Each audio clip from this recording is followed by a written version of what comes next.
have won medals, you may not have won medals.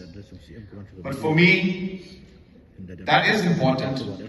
But I think what is important is that you represented our state.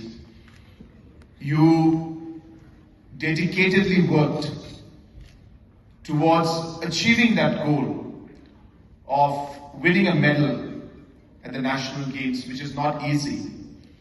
And I think that aspect of you preparing, participating, and really working hard to be able to be in the contingent to represent our state, I think deserves a round of applause. So I request all of us present out here, let's give a round of applause to all these sports persons and athletes who participated in the 38th National Games.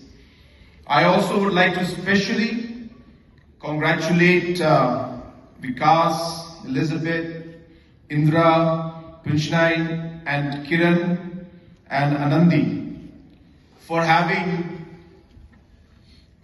managed to win a medal at the National Games. And as mentioned by Dr. Vijay, that this is again one of the highest tallies. We have had the same tally before. So we have been able to match the earlier tally of having 5 medals at the National Games.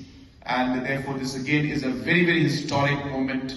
And all the medal winners and their coaches and the association deserve a round of applause. So let's have another round of applause, especially for our medal winners